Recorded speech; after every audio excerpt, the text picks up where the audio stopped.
Francisco Goya created the black paintings on the walls of his house at the later stages of his life for no one else to see.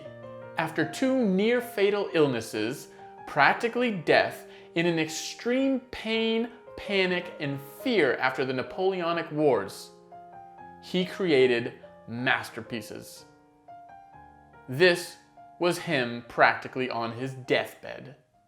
And then there's creators like Lars von Trier, whose name instantly brings up infamy, controversy, and auteur. When he was on his sickbed dealing with an extreme case of depression, he decided to write Antichrist as a form of catharsis. Let's be honest, there's a ton of Antichrist movies out there right now. Some are really good and some are really bad, but there's a ton of them. The son of Satan has always been a fun topic to discuss, and of course, the devil's no slouch either. Personally, I love seeing as many depictions of the devil and his son as humanly or inhumanly as possible. But do we really need an Antichrist from Mr. Lars von Trier? The short answer is yes. The other short answer is no. The story is based around a couple who is severely grieving after a loss, and their marriage is very close to being done. The issue is exacerbated when the know-it-all husband, played by Willem Dafoe, thinks that he can fix and solve all of his wife's depression problems during this grieving process. And she believes that he's never been so interested in her until she's basically become his patient. Not a good deal for a marriage. The he, because there are no names for this couple, does really seem to like the sound of his own voice and actually thrives during the process because he loves his own voice. I mean, the guy's practically getting physically excited when he spews out that therapeutic mumbo jumbo, and technically, for the couple, it's almost a good thing, apparently. Dafoe is a very patronizing character.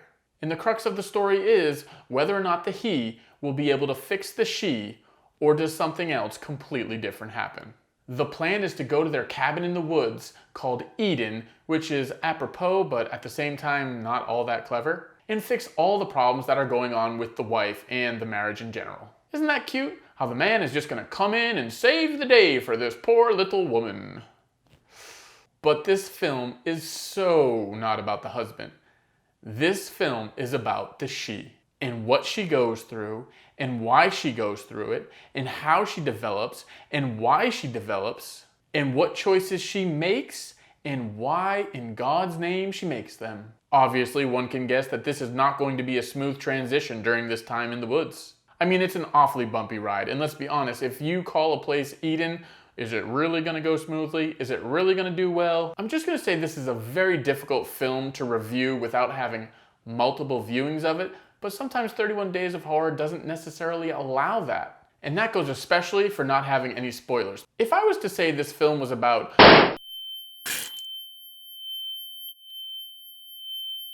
I think I'd be in trouble, and I think you would be very upset with me. So let me say this instead. I hated the camera when it was doing the silly zoom in and zoom out. However, I did love the camera when it was doing that super slow-mo action. That was beautiful.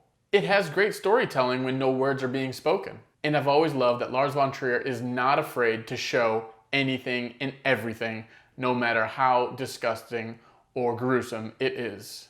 There's other disturbing films that are very disturbing that still at times do a cutaway because they don't want to show it. Von Trier does not do that here. But that can definitely get the director in trouble sometimes, not necessarily showing the gruesomeness of things, but he chooses to show some things that are really ridiculous at times, and the Antichrist definitely does that here. Some of these ludicrous moments really take you out of the film. It's not hard to do.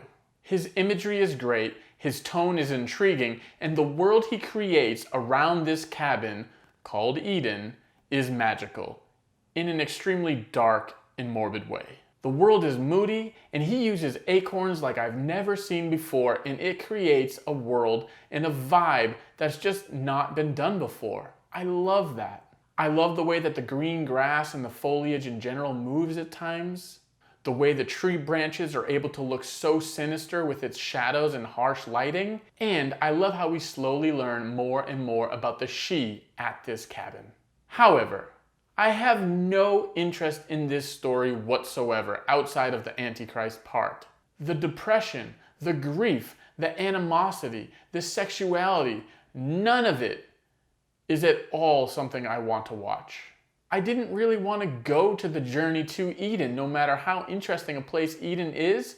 I didn't want to go there. I just didn't.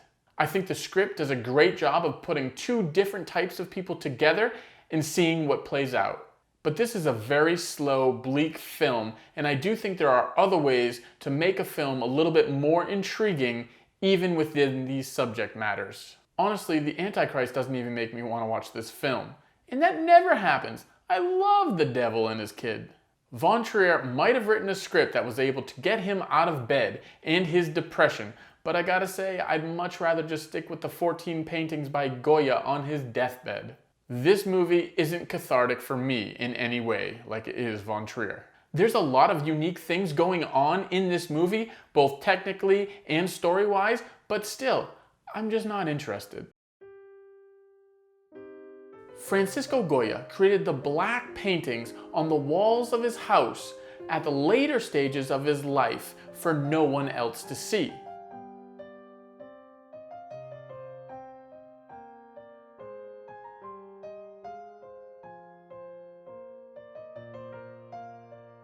Please, if you have a moment, I'd love for you to hit the like button and comment on what you thought of Antichrist.